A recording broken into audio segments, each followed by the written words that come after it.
and start the lecture. So this will be chapter 25 in your book if you need to refer back to it, the United States. So we'll start with a map of the U.S.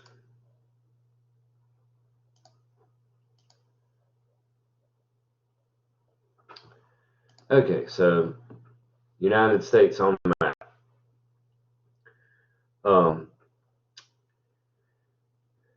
When this country was settled and colonists started arriving to this country, they were arriving from the Atlantic side. So they settled mainly the early colonists settled in the Northeast here, in these states such as Maine, New Hampshire, Massachusetts, Connecticut, New Jersey, Delaware. This is where the majority of the European colonists were landing, in this area.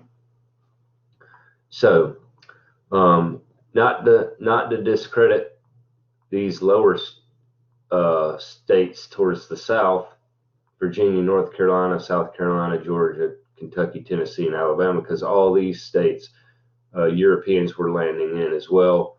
And in Florida, you had arrival of Spanish colonists, as well as in the West, states like Arizona, New Mexico, Texas, you had Spanish colonization around the 16th century. So early on, these colonists were the early shapers of traditional cuisine in the U.S., along with the people who everybody seemed to forget about, the Native Americans, or the indigenous native people that were living on this land before it was colonized. So you'll see throughout the rest of the lecture, these foods are kind of a blending of the indigenous tribes, the Native Americans, and the early colonizers. So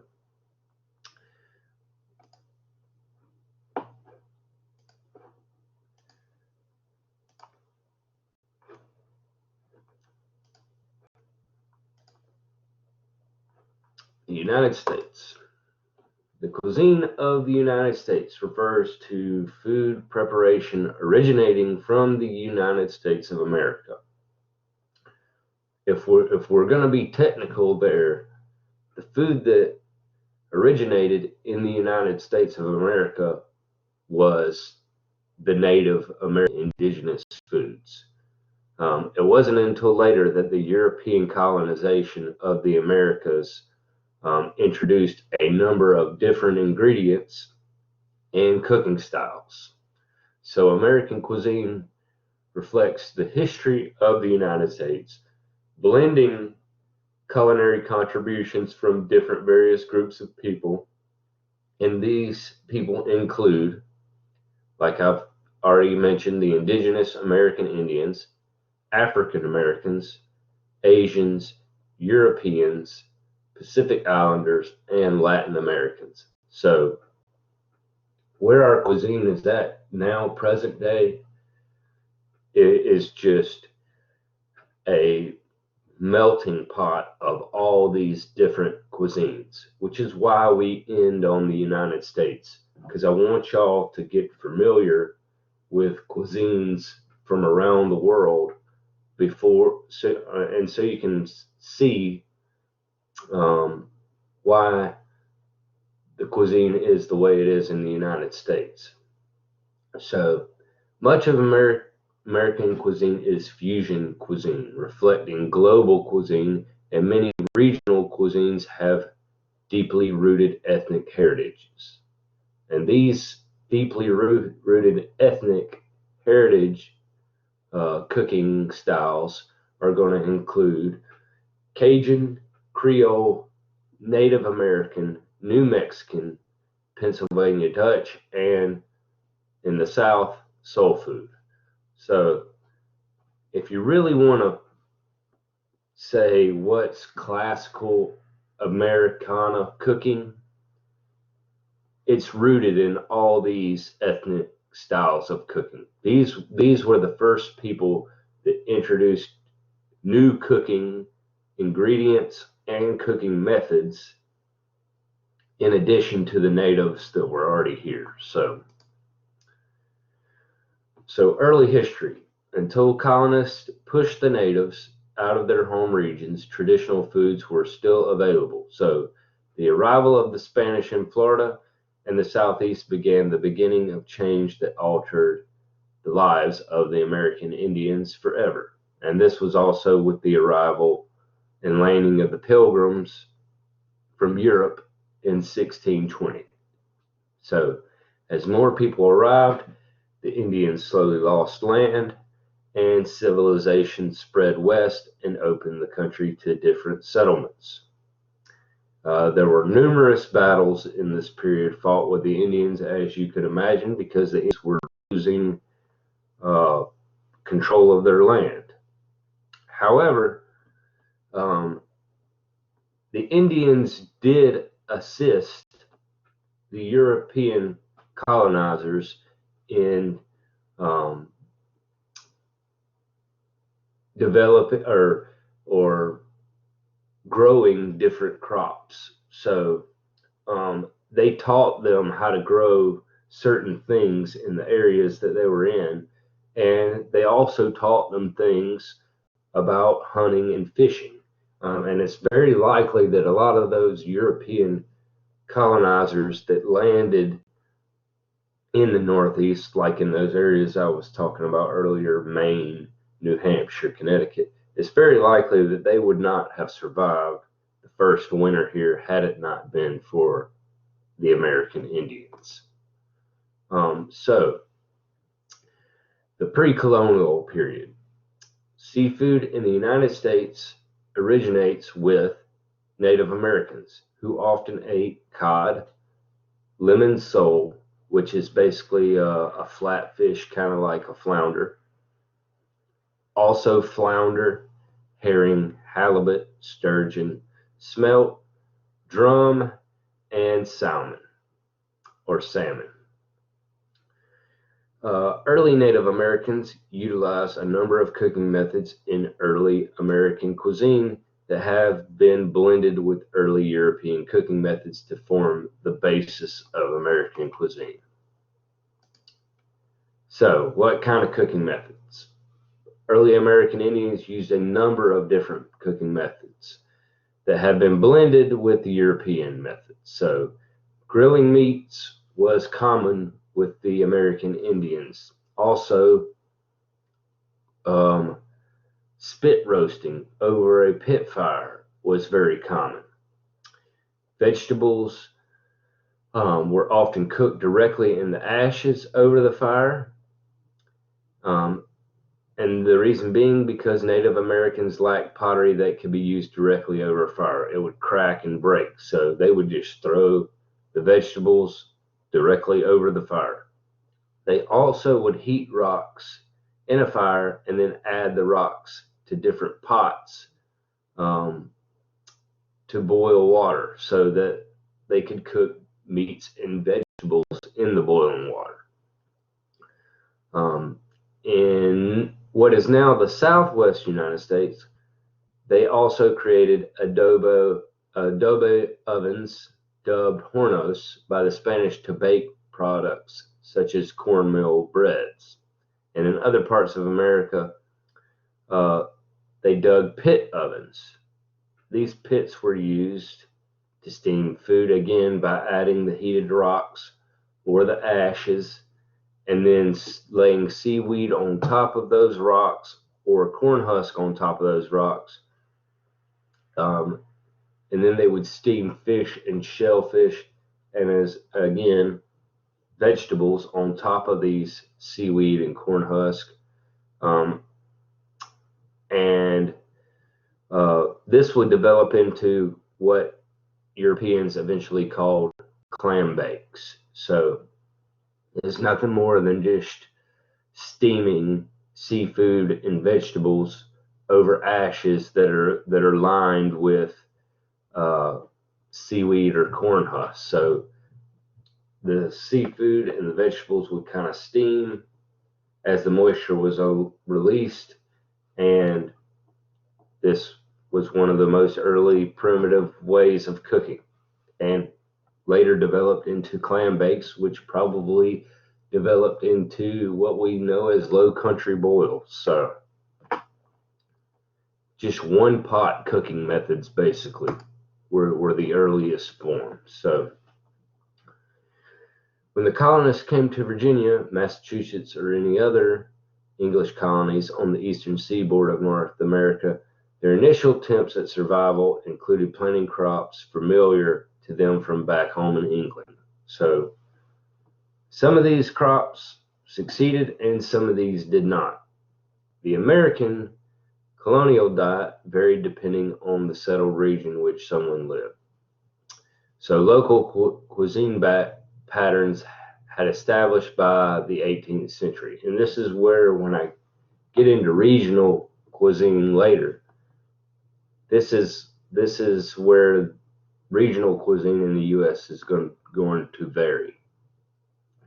So commonly hunted game in the colonial period included deer, bear, buffalo, and wild turkey. The larger muscles of the animals were roasted and served with currant sauce. Currants are kind of like a wild berry, while the other small portions went into soup, stews, sausages, pies, and pasties. So,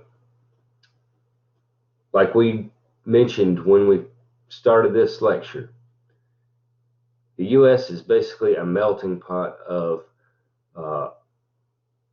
a blending of different cultures. So the U.S. developed as a nation of immigrants, creating a melting pot of ethnic diversity.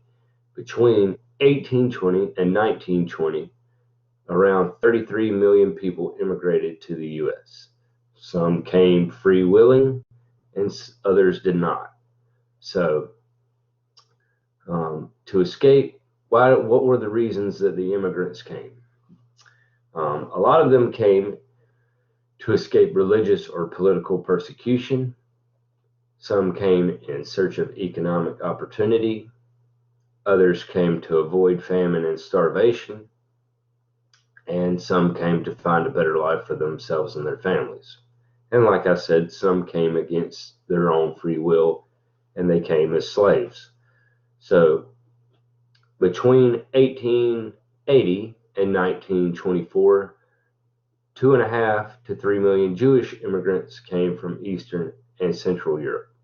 They shared a religion, but not necessarily a nationality. So the Jewish melting pot melded cooking traditions from many different countries, kosher dietary laws, and influences from their new home. And after the 1820s, around the 1840s, the Irish came to escape potato famine. In the late 1800s to early 1900s, Italians settled on the east side. Asians moved into Chinatown, or what they developed into Chinatown on the eastern coast, and this was around New York. And Puerto Ricans and Africans settled in Harlem after the 1820s, around the late 1800s to early 1900s. So regional cuisine. Immigrants prepared the recipes from their homeland, replacing traditional food items with available ingredients. So people shared recipes with friends and neighbors, adopted all they liked, and added new recipes, ingredients, flavorings, and cooking techniques. So individuals altered the recipes and the cuisines fused. Immigrants settled into ethnic neighborhoods. They spoke their native language in both homes and businesses, and they had easier access to food products needed to prepare their native dishes. So, the cuisine of the Northeast. And you may also hear this referred to as New England style cooking. So, what is New England style cooking? Well, the Native Americans contributed to the dietary patterns that the Pilgrims and the early settlers brought to the U.S. Northeast.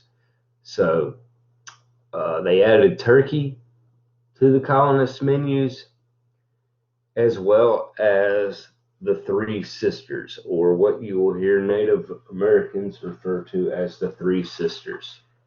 And these would be corns, beans, and squash, or corn, beans, and squash. I don't know why I said that plural. So, the reason the Native Americans grew these three crops together is because they all assisted one another as they were growing. So the corn would provide a stalk for the beans to grow up. And then the squash would be grown in the shadows underneath the corn and the beans, and also help to make the soil rich for the beans and the corn. So they all kind of grew harmoniously, and the Indians introduced these three things to the colonists. So these early settlers cooked meats and vegetables in plain dishes typical of English cuisine. Everybody remember the cuisine of the British Isles? Very basic, one pot cooking, not a lot of seasoning. So when they came to the Americas, the Indians, this is probably where you see the first fusion of cuisines in American history, is with the Indians and the Europeans. So they introduced new ingredients, but they also introduced new cooking methods as well. So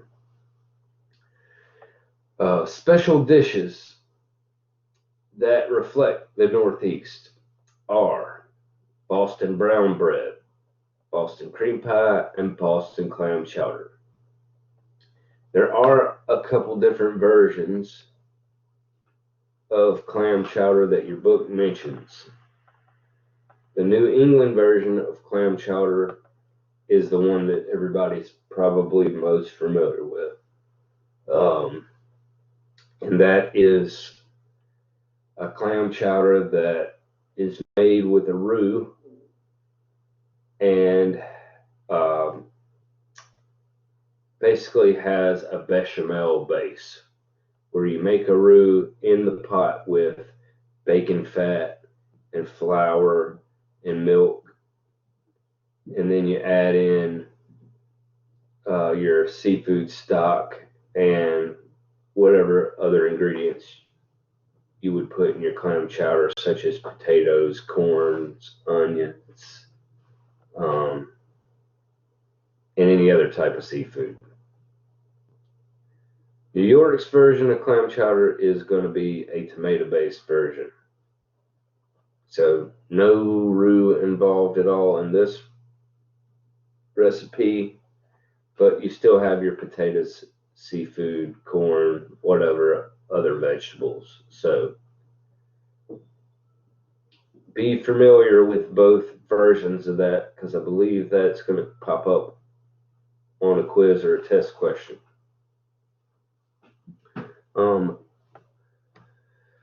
So the next type of cuisine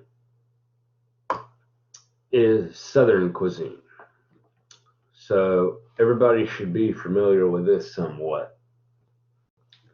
Settlers arrived from England along the Atlantic coast, but other significant groups helped shape the food in the South.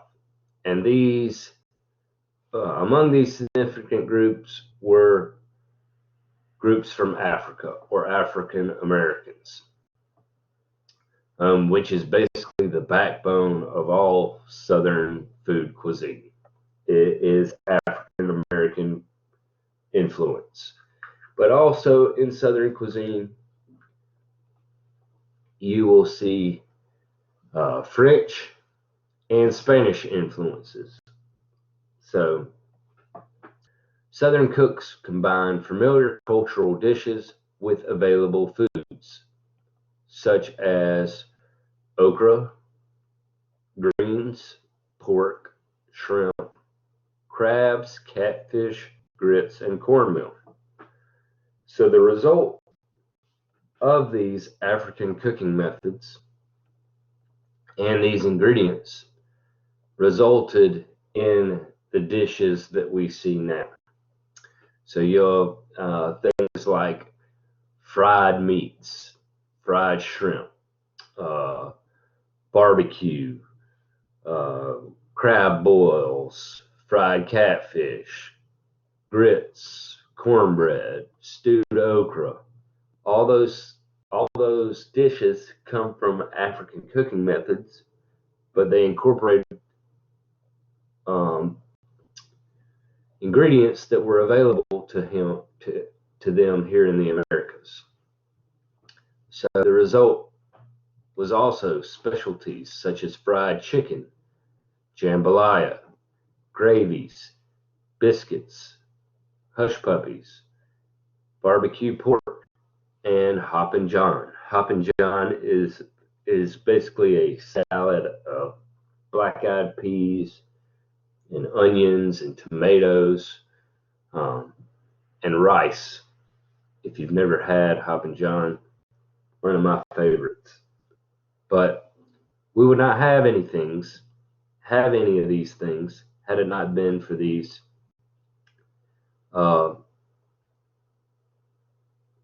African cooking methods and these ingredients that they utilized. Also, in the South, we have Cajun and Creole cuisine. So the Acadia French from Canada are responsible for the Cajun cooking, and they settled in the bayous in Louisiana where they established the Cajun cooking style. So Cajun cooking is a lot of stewed cooking, one pot cooking methods. They do utilize a little bit of spice in Cajun cooking,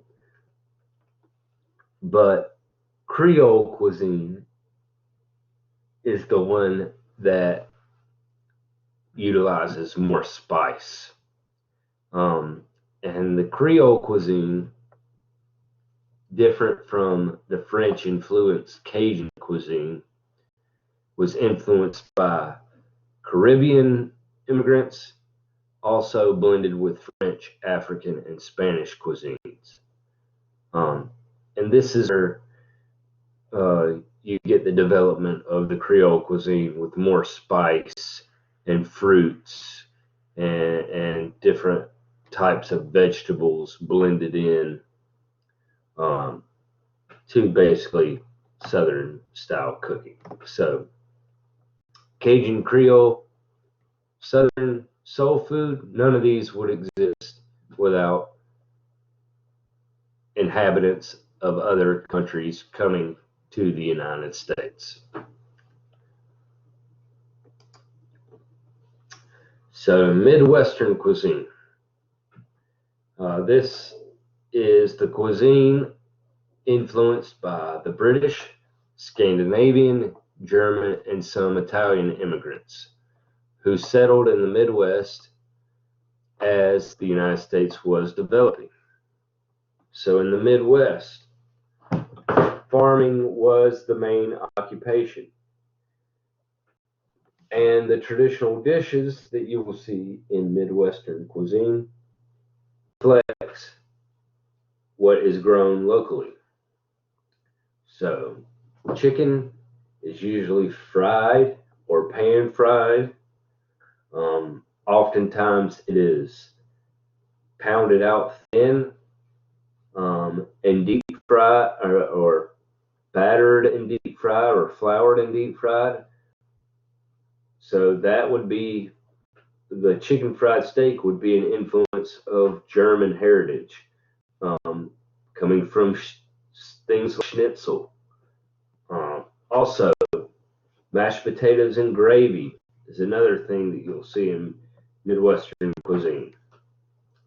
Corn on the cob and apple pie, which is again a German influenced dish. Beef and pork were common livestock, still are common livestock in the Midwest.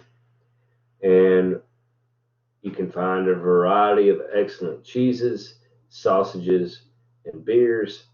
And these again are due to the Scandinavian and German settlers that inhabited the Midwestern states. Italians also added to the Midwestern cuisine, and I think everybody can say that they're glad the Italians immigrated here, because we wouldn't have things like pepperoni pizza, we wouldn't have spaghetti and meatballs, we wouldn't have lasagna had it not been for the Italians who immigrated to the U.S.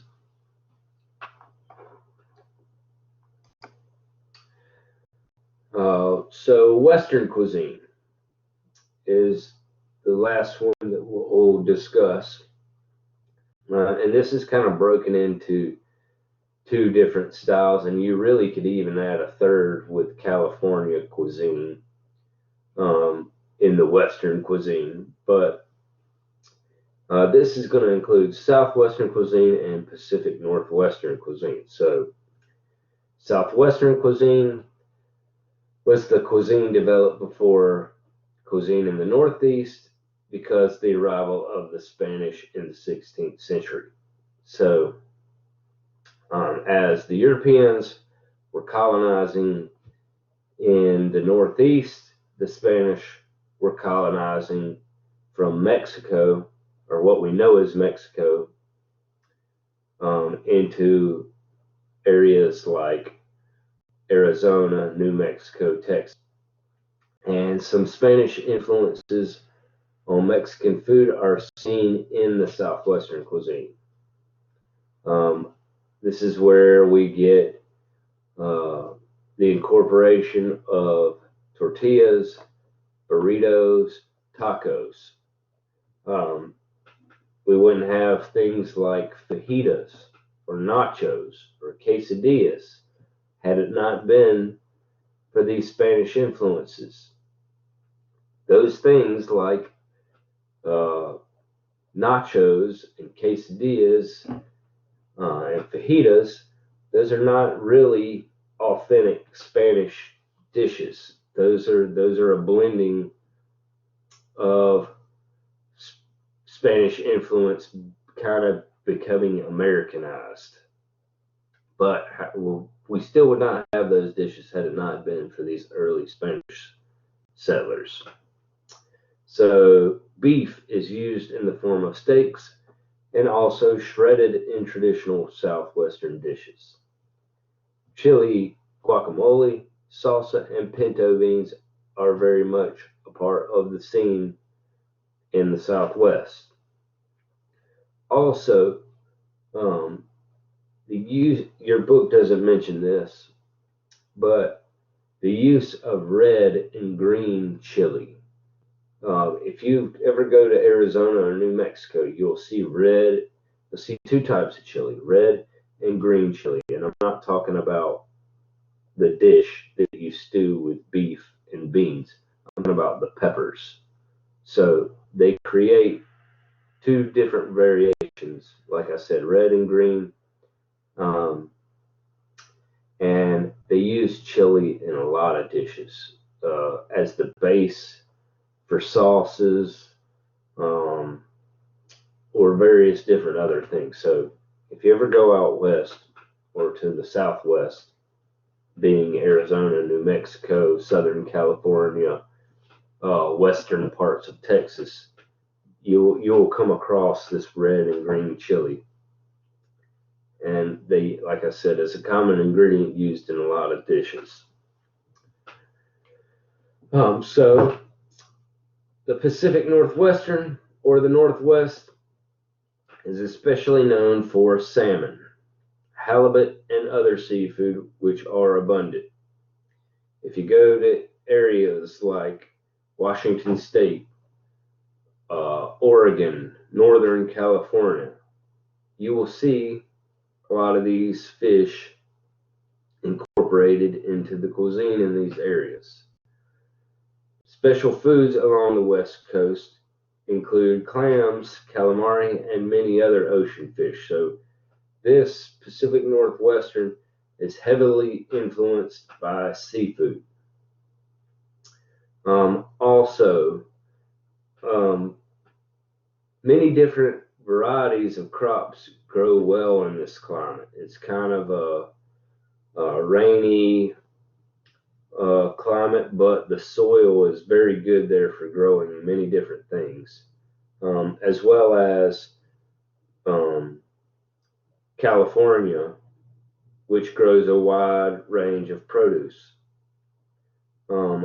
A lot of our produce in the U.S. is grown in California.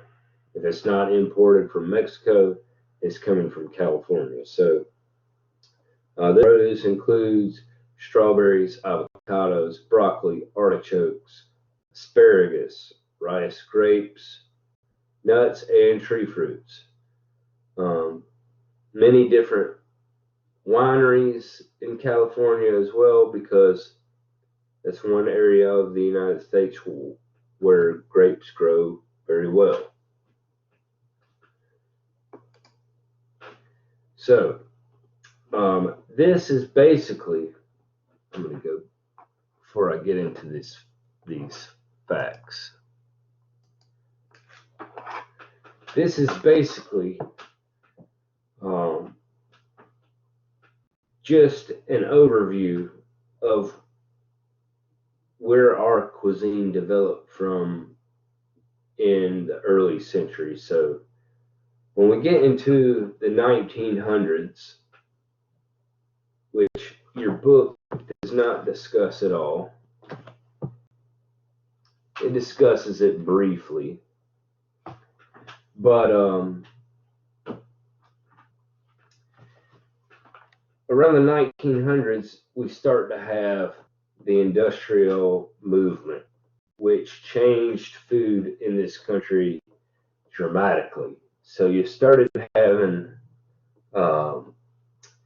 much more processed food, convenience foods being developed. Also, you had more of an influx of immigrants from China, Korea, India, Japan, even Thai immigrants who influenced with even more addition of different cuisines. But the 19th century or the early 1900s, you start to see this industrial revolution, and this is where, like I said, processed foods started coming from, and convenience foods started to evolve. So things like Heinz ketchup and Campbell's soup, and Stouffer's lasagna, all these things were a product of the Industrial Revolution. They made food products more convenient, and families started adopting these convenience products. So around the 1970s, you started to have sort of a more health conscious movement happening with the introduction of organic foods. If y'all have not ever heard of Al Waters,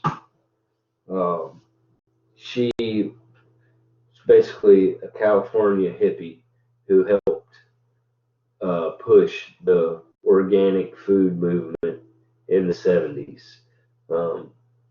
And you know, what we consider like fresh, organic California cuisine was a result of this organic movement that happened. So people started becoming a little more health conscious of what they were eating. They realized that these processed foods were not good for their health. They were making them obese. And we still have that issue in 2020 with the overconsumption of heavily processed foods in our country. So luckily, we're on the upswing of that, where you can pretty much get any ingredient from any part of the world now in the United States. That is until we got hit with the coronavirus, and that slowed down food imports of foods a lot. But you're starting to see a more health conscious diet with the everyday American. But we're still always going to be lazy here. We're spoiled brats when it comes to convenience and being able to just grab something in a flash and not really connect with our food like a lot of these countries that we've covered this semester do. So think about, you know, what is traditional American cuisine? What are your roots in your own cuisine? You know, where were your ancestors from? What did they eat? And I would challenge you to learn about the cuisine of what your ancestors ate, and maybe even let that influence your cooking style a little bit. So this last page is just a list of American food facts. So just some interesting things that I found. So a typical American will eat 28 pigs in their lifetime. Pretty crazy. Americans eat 20.7 pounds of candy per person annually. The Dutch eat 3 times as much. That would explain a lot of people's teeth problems. Americans spend approximately $25 billion each year on beer. Spent an estimated $267 billion dining out in '93. So there you go. There's a statistic that shows you how we like convenience of food being prepared for us. And that was in 1993. I can imagine it's probably at least doubled since then. California's Frank Epperson invented the popsicle in 1905 when he was 11 years old. Cast iron skillets used to be the leading source of iron in the American diet. So believe it or not, when you cook in cast iron, you actually get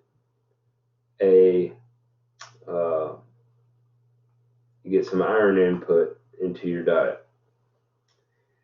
Each American eats on average 51 pounds of chocolate per year.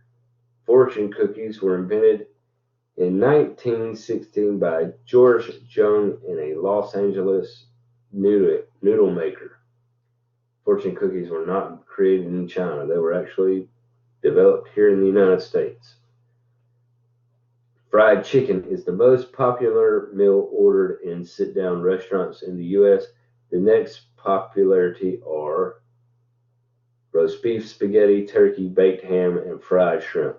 I would agree with that and say fried chicken is probably still one of the most popular meals in the United States, whether it be drive-through or sit-down restaurants. That's a heavily consumed item.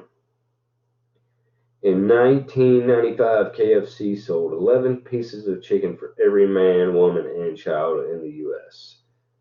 McDonald's and Burger King sugarcoat their fries so they will turn golden brown. And Nabisco's Oreos are the world's best-selling brand of cookie at a rate of 6 billion sold each year. The first Oreo was sold in 1912.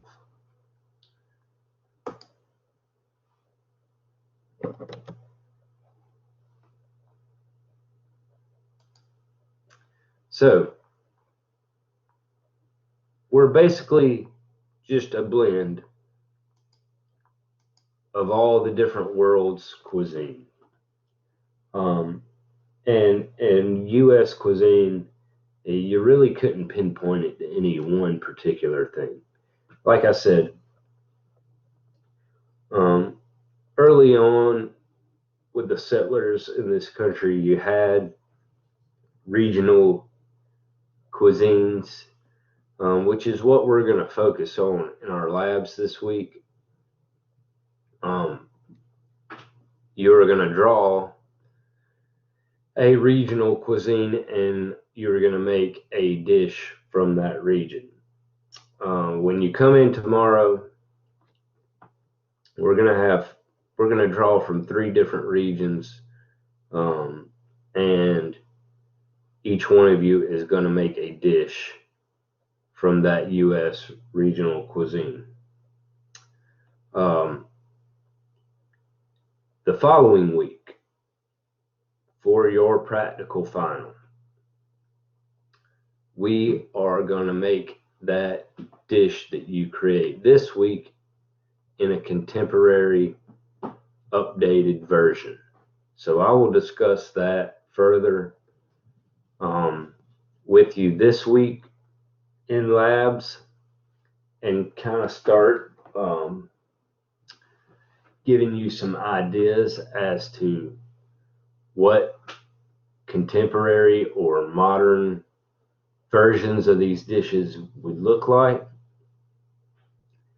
But this week, we're going to prepare traditional regional U.S. cuisine. So like I said, I already have some dishes created for y'all. You will just draw between one of 3 things as to what you're going to prepare.